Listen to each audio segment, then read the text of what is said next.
Um, so last Friday, we discussed 3 different concepts. I hope you got at least the first 2 well. For the third one, I kind of squeezed into the last 3 to 4 minutes. So I'm going to continue the third one. So those 3 concepts. The first one, they're basically covered in CPP 07, 08, and 09, respectively. So CPP 07, the first concept, is talking about, well, how do you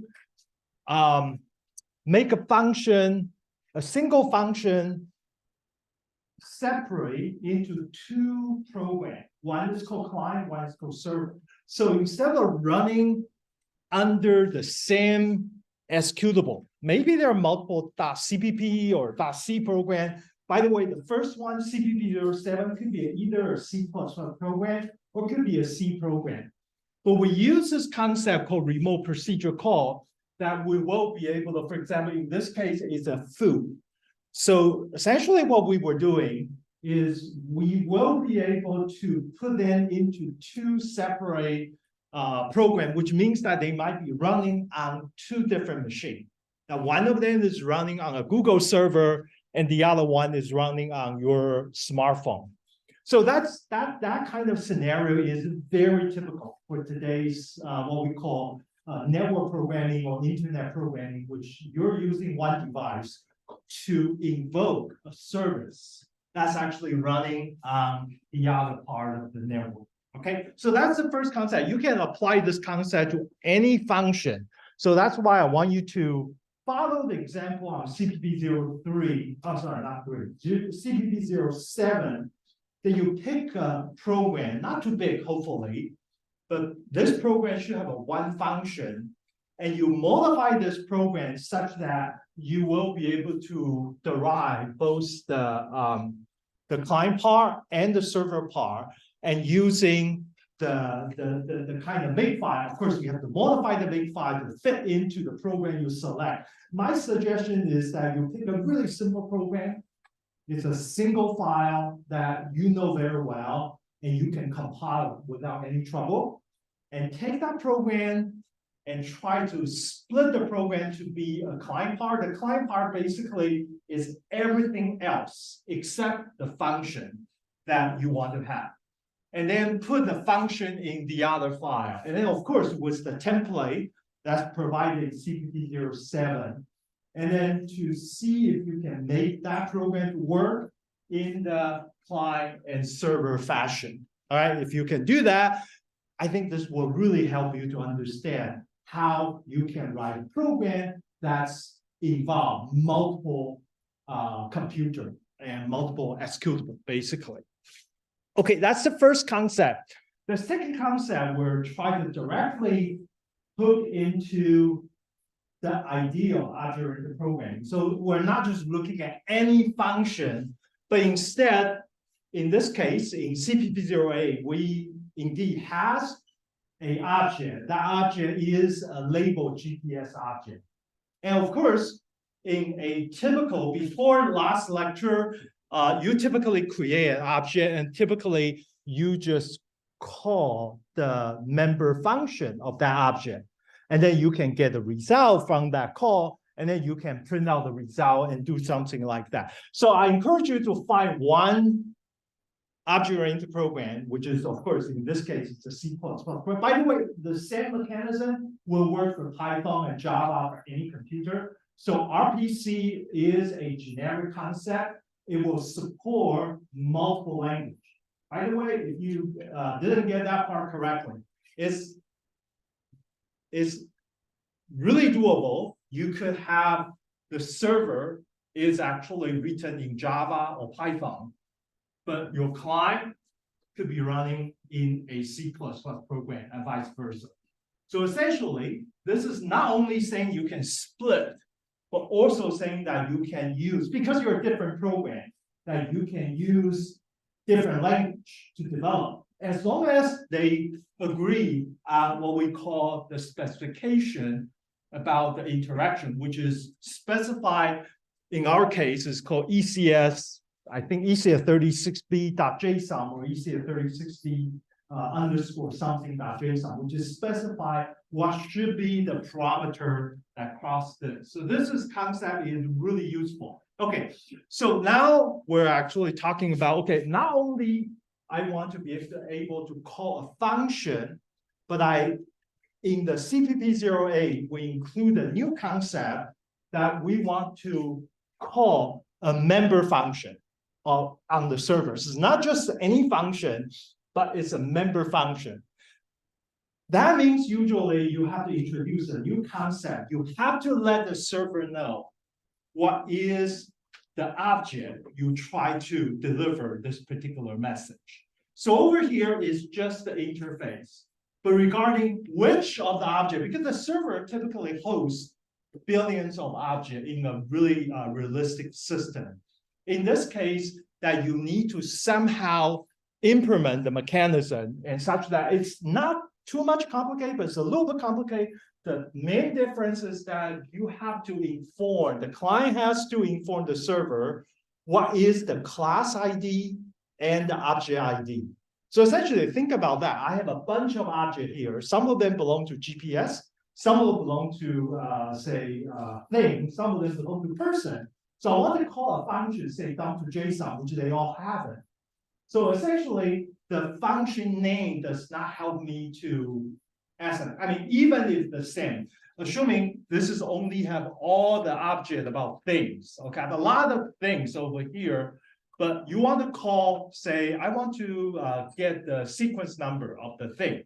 That is a member function, assuming that you have to tell the server which is the object I try to deliver that particular method that I deliver to thing object. Because you could have billions of things object. Some of them is related to food, some of them related to your internet device, and some of them are related to other abstraction things that you can think of. So therefore, when you do this communication protocol, you always have to provide two extra pieces of information. One is called class. One is called object identifier.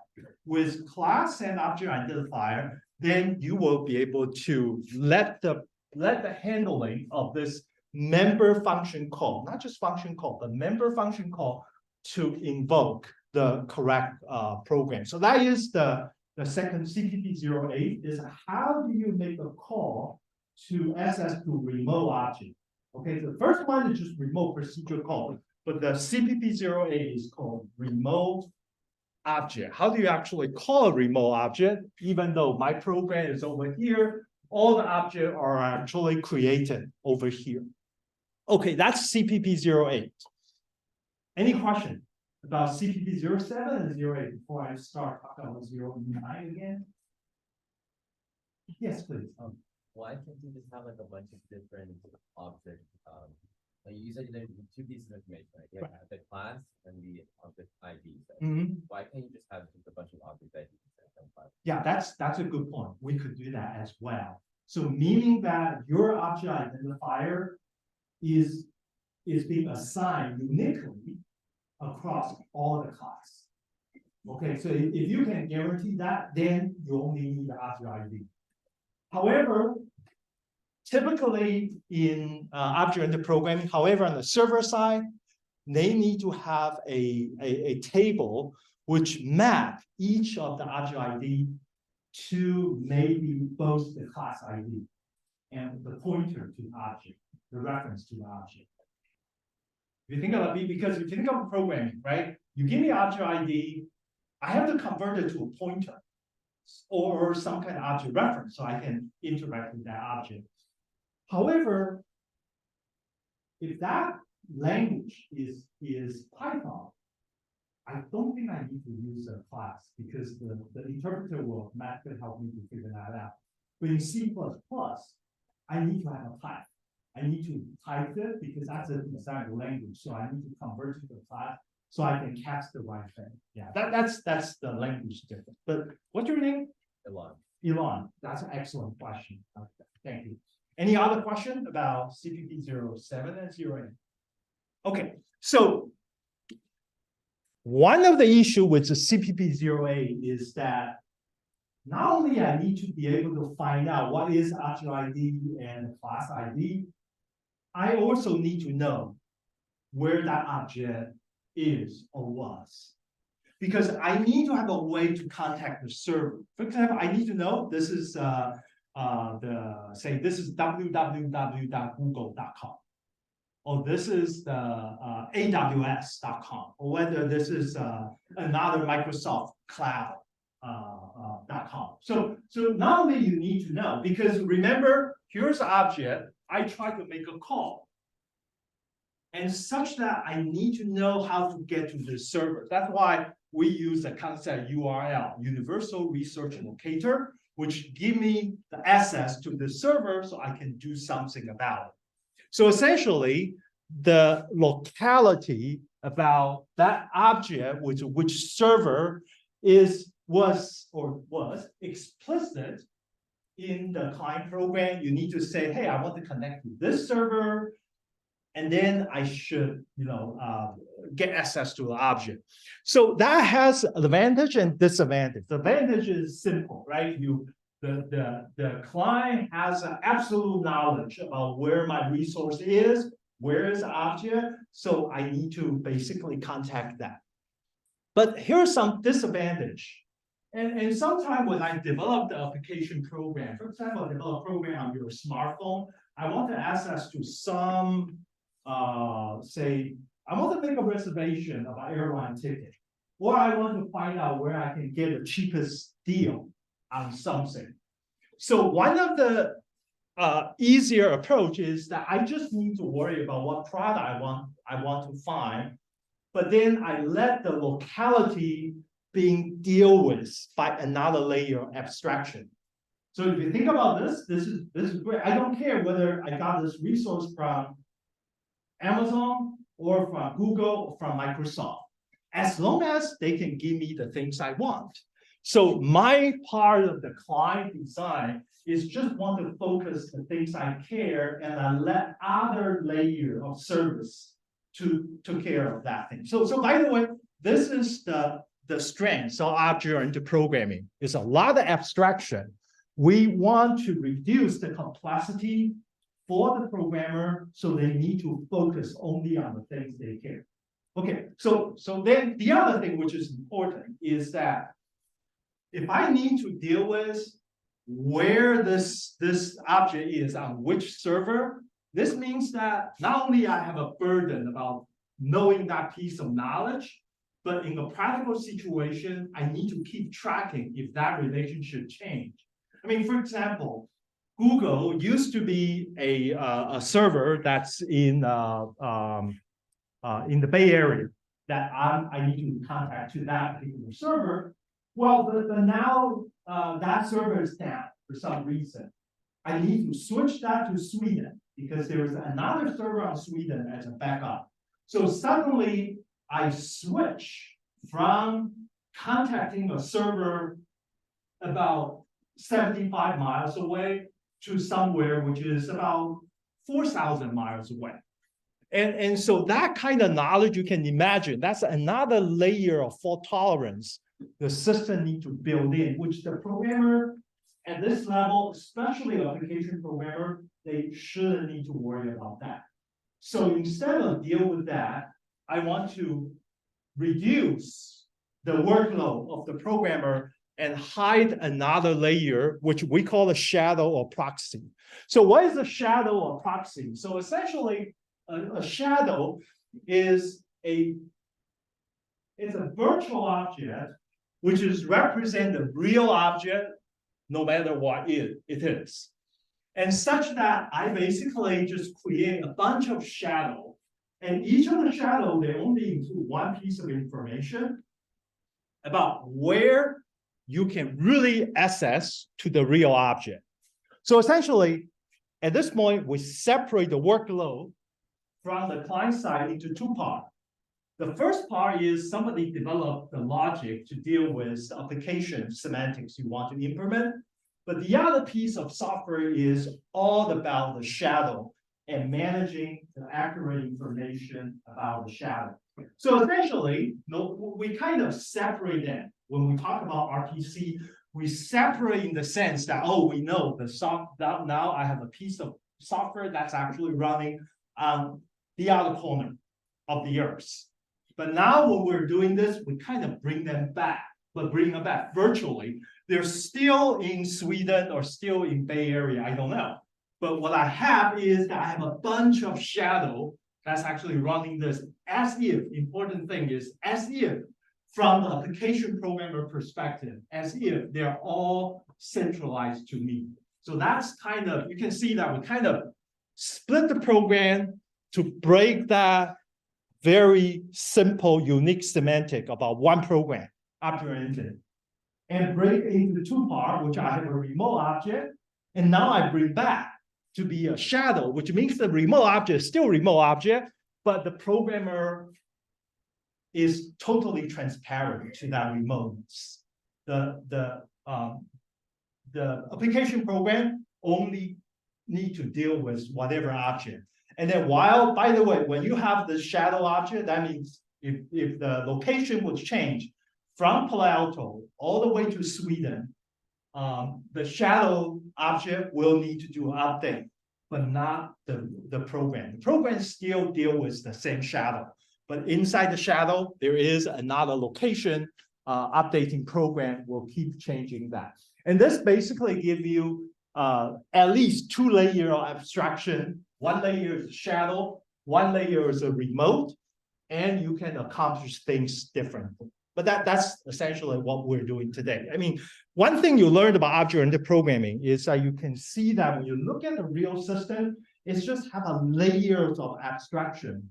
And the reason people introduce another layer is not just because they're so they have nothing to do. They want to introduce a new layer. It's typically because they want to add in some new functionality in a way not affecting the existing approach, and yet they can implement different realization in the abstraction, a new class or a new virtual function or new inheritance relationship, so they can actually do that. So on the other hand, I do want to say that it is very different for a programmer like a traditional C programmer or C++ Java programmer, is that C programmer, you have to worry about everything in one single chunk of program.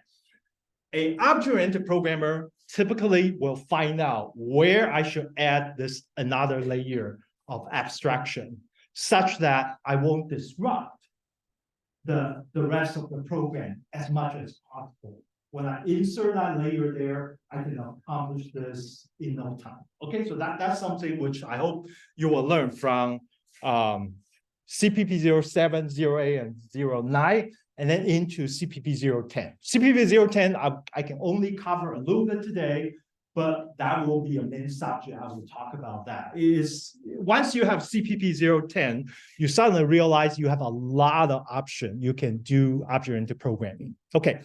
All right, so let's take a look at the code.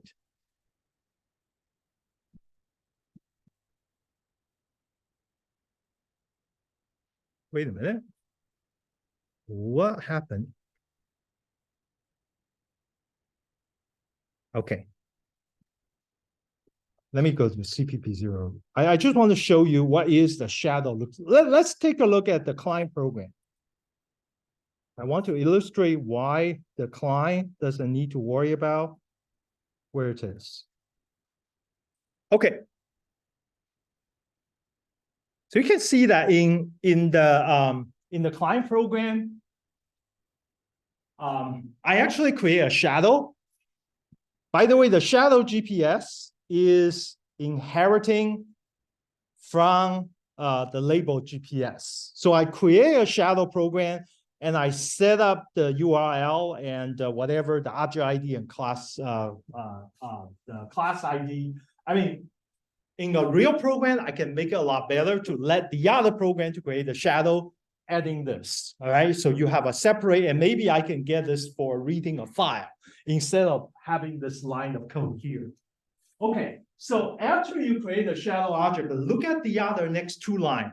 I kind of casting that object. So the shadow object 1001 is the class shadow GPS, but I cast it over a GPS DD or label GPS DD. So you can see that once I do casting, and assuming you don't have the second line, the programmer essentially lost their visibility to know whether this object is originality.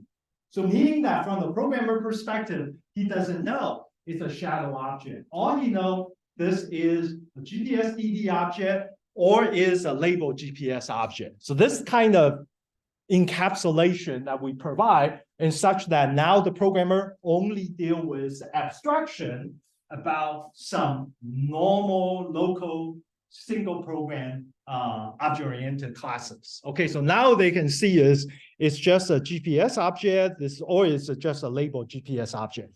So now you can see that I call this function label. If you only look at this line, this is a function called set GPS label.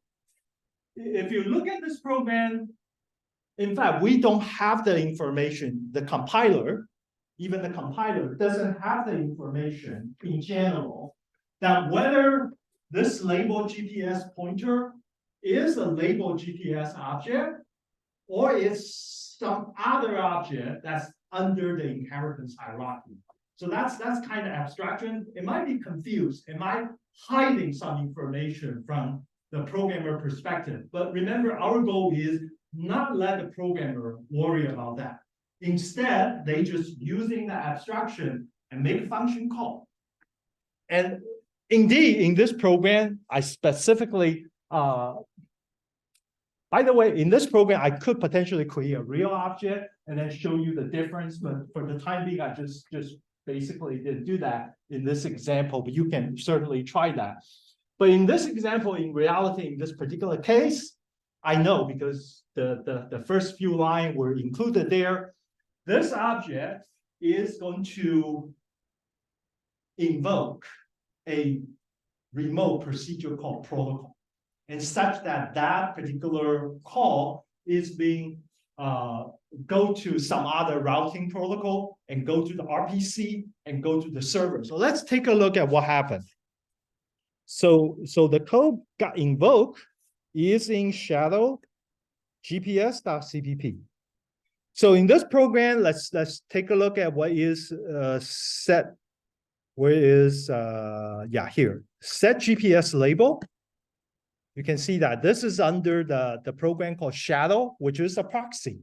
And under this proxy, this is called the interface function signature. Is just like a normal set GPS label. But inside here, you see that I call the HTTP client, my client, which is set the host URL inside this function. So essentially, what is host URL is belong to one of the attributes belong to shadow GPS, which means that somebody else managing the shadow, they can actually change the value such that for each of the call to the object, it might be routed to different places. Instead of Palo Alto, it will go to Sweden in this case.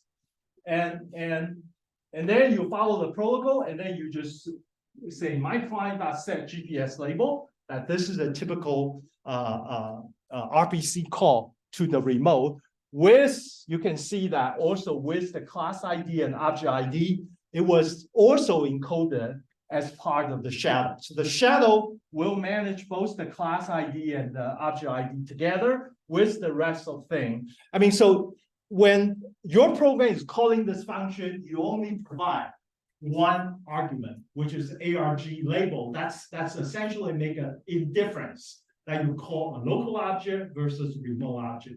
But internally, we manage all other information, including the URL, including the class ID, including the object ID. And we will be able to deliver that call to the remote. And just let you know, the remote, take a look at the remote is PO server.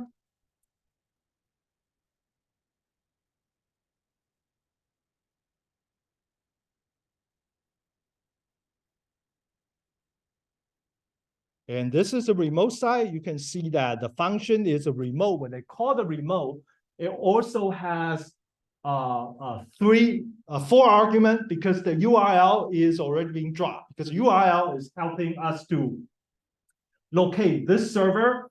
And then you have the class ID, you have the object ID, you have the action, which means the function name and the label itself.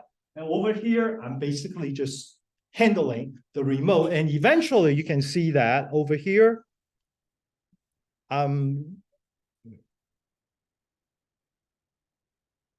Over here, you can see that now I find the right object 1001, and then I call set GPS label. Okay, so eventually from that client, I'm really calling the set GPS label 1 here. Okay. Any question? Yes.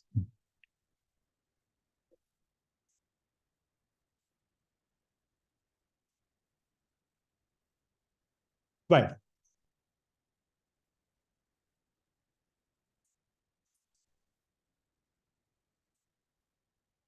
Right.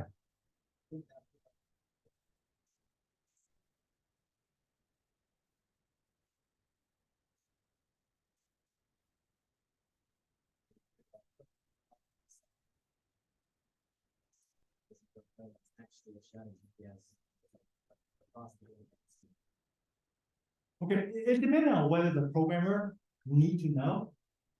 It depends on application you try to do. If you want the application to write, to control your own GPS label, I'll just give you an example. We're using some service, either is a Facebook or Google, Gmail, whatever service. Whenever the setting function you have with your application running on your smartphone, when you want to change it, you know you're really changing something on your local smartphone, or you're actually changing, that changing basically involves some kind of remote to change one of the server that's in Facebook or in Google. So that kind of transparency, if the user really want to have that kind of transparency to say, hey, I need to know whether when I make the change, for example, I give you a very good example. One of the servers say, hey, please enter your birthday.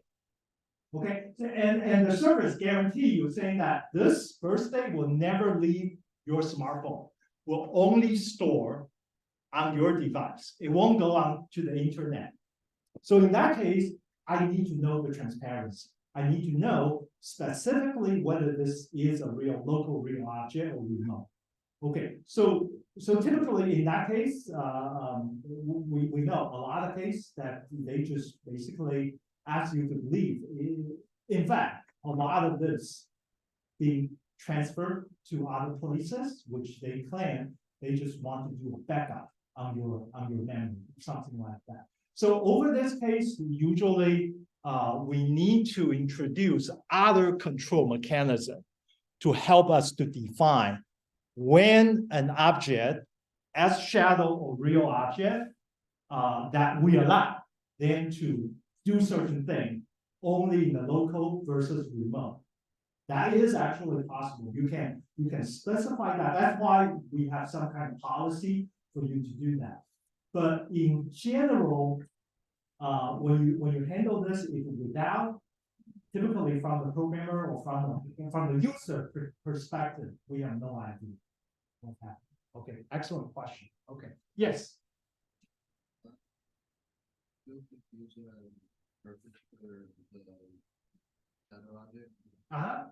Like the middleman between the computer or the remote server and the remote object. It's an object. It's assuming we have a 1 million object on the server of a Google server. 1 million thing object.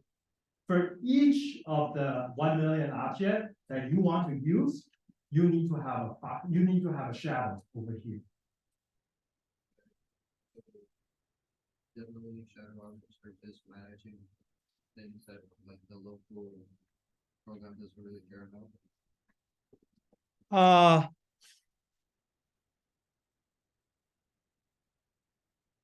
I will say that's not the primary purpose of shadow object. Shadow object try to hide the locality of the real object you want to access.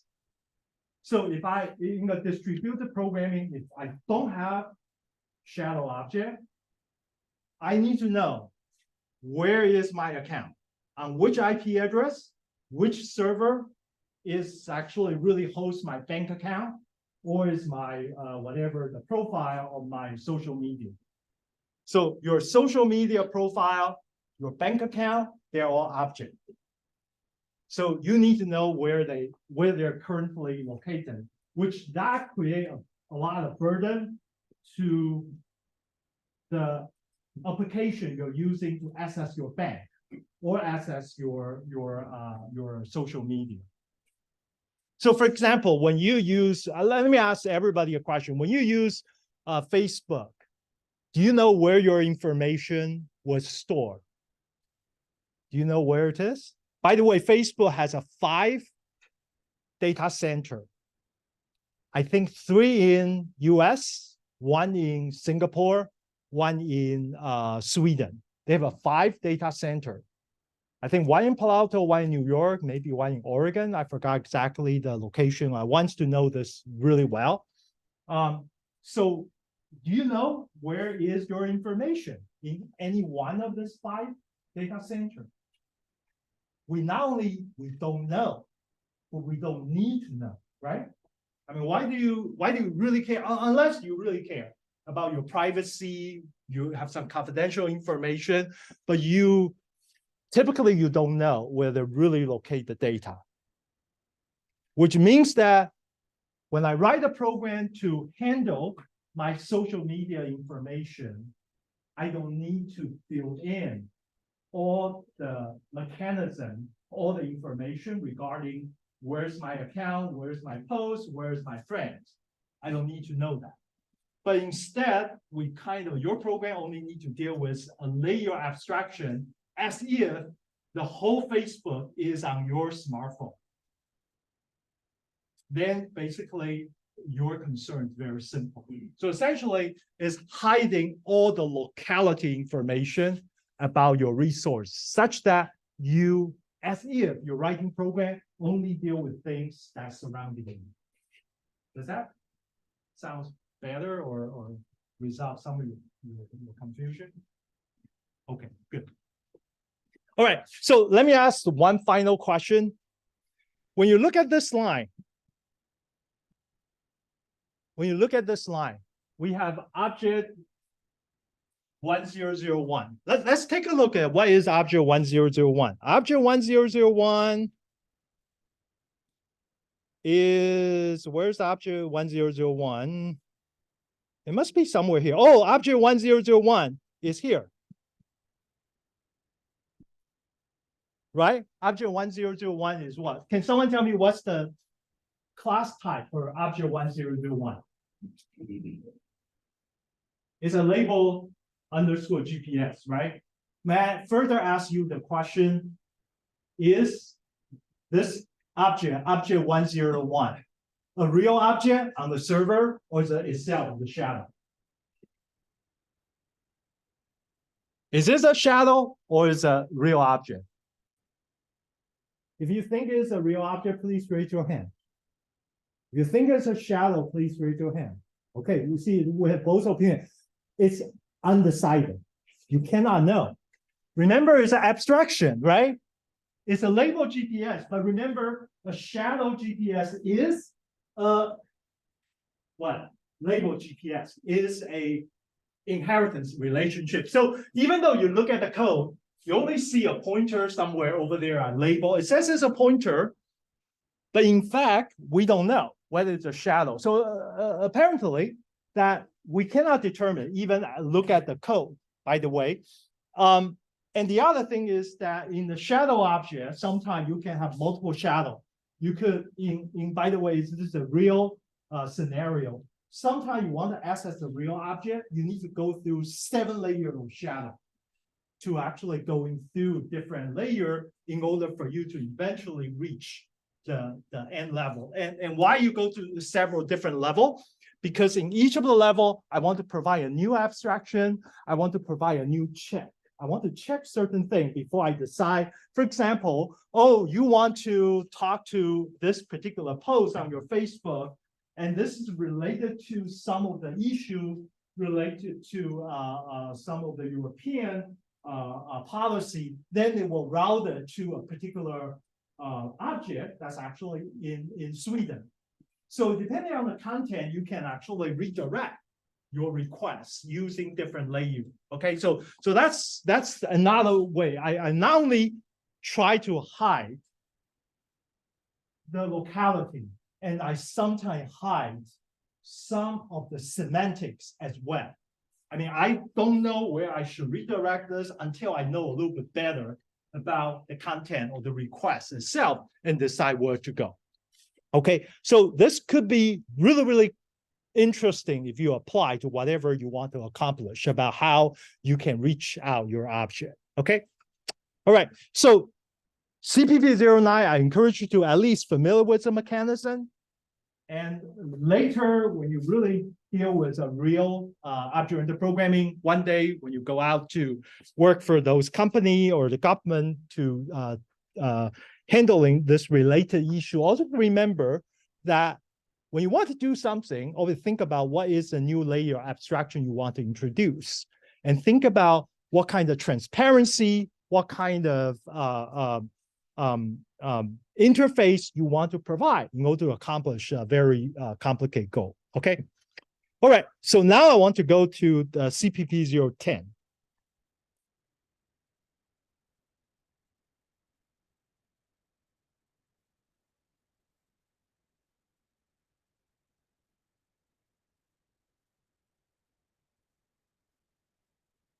Right. So I want to show you a piece of program. So we have been talking about a program called a function called dump to JSON. So what is a dump to JSON? Is take your C++ object, or you can apply to Java object or Python object, and you convert that object into a representation of JSON. Okay, that's what dump to JSON is. Look at the object, dump it out, and then generate a JSON. Okay, now we're going to look at another function called JSON to object, basically saying that, okay, I have an object, which is this object is an empty object, that's nothing. But I take a JSON that was dumped out by dump to JSON or equivalent, and I want to reverse the process and such that I can take that JSON and get the original object. So think about this is that this is a complement direction to the dump to JSON you're already familiar with. So let's actually take a look at this code. I'm using only the GPS as an example, and then we can talk a little bit more later. But this is a GPS class. And you can see that now I have two functions. There's two functions over here. They come as a pair. One is called dump to JSON, which you should already familiar with. And the second function is called JSON to object. I want to show you the function signature. It takes the input of a JSON object, because remember, I want to reverse the process from the JSON, reverse back to typically an empty object, or maybe it's not empty, it's okay. Okay, it doesn't restrict, has to be empty, but it's typically is an empty object for most of the usage of the object. And then I can return a Boolean, whether it's true or false, meaning that when you try to do this kind of conversion from the JSON back to the C++, whether I encounter any kind of error. Okay, so this too. So let me give you an example of why this is useful. This has a lot of usage, but I want to first show you one of them. So when you write a program in C++, the program finish, when you type Control C or the program finish, where are your objects at that point? You write a C++ program, you create a bunch of objects, right? And when the program finish, where's the object? What? It's gone, right? It's deleted because it was on your memory, and the memory is gone. So you not only memory is gone, you turn off your power. Okay, the power is gone, or a power outage, or you intentionally shut down the computer. When you shut down the computer, where's your C++ object? It's gone. It's all in your memory. It's all gone. Okay, so in this case, now I can introduce a concept called persistent object. So what's a persistent object? It's that I want to make sure my objects still survive next time when I start the program. I mean, this capability is really basic, right? If you want to run a program which is object-oriented, you create billions of objects, and if the power is gone, your object is gone, think about the time. You just have to recreate that 1 billion object. And this is totally unacceptable. So this is a very important way for you to store the object persistently. Okay, obviously you can store the object in the memory. Okay, you store the object in the memory. You have, this object has 256 bytes. So you move this 256 bytes to your hard disk. And now next time you run this program, you copy this 56 byte back to your memory. Do you think it will work? It won't work because of the what? Because of this is the answer related to your midterm number 3. Because of vtable. Remember, if the object in the memory is all about your data, that's fine. You can move it to the hard disk, you move it back.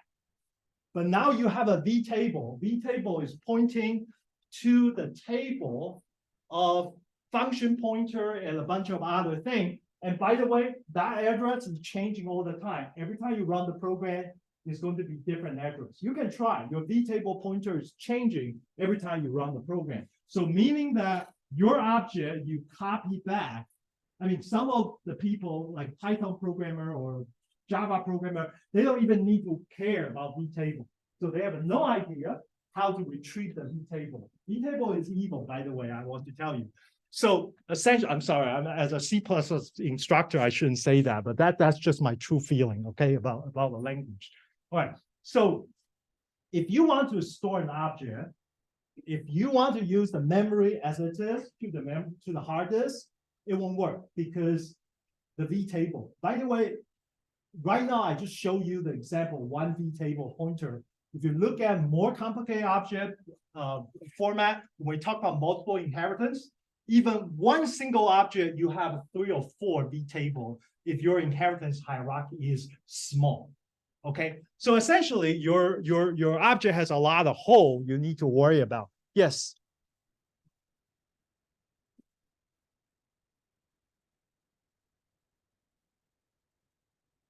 It is possible, but it's hard. So which means that you have to know what is the class, right? What is a class? And you have to know, also keep the type about what was this object created initially.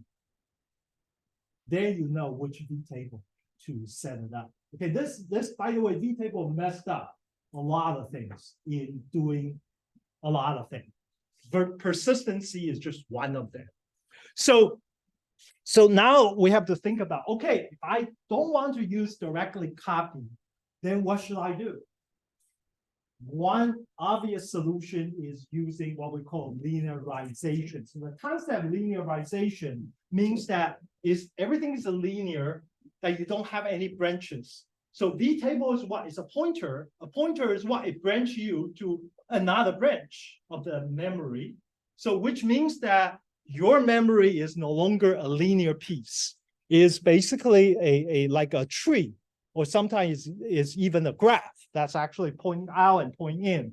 So that's why we need to use linearization. And what's the most common linearization representation format is JSON. That's why, look at those two code, dump to JSON before I kill my program. What should I do? I dump the object into the JSON format. So I save the object, I get rid of the pointer, but everything is JSON. But then I use another piece of code called JSON to object. So next time you have a billion objects and you want to restore all of them, you store all this JSON in individual files. And then next time you read in each of the file, and then you call this function JSON to object, you basically convert it back to C++. And at that time, you're going to restore vtable as well. So typically, you need to call the creation of the object again. You have to figure out what this object is from the JSON format, whether it's a label GPS or the GPS, and then you can basically shuffle it back. Okay, so that's kind of the basic introduction to the concept. Wednesday we'll talk about this, but this, after what I said today, will not be included in the midterm on Friday. Okay, all right. See you on Wednesday. Hi, you're. Oh, okay, okay. I just need 15 minutes. No, I'm just kidding. No.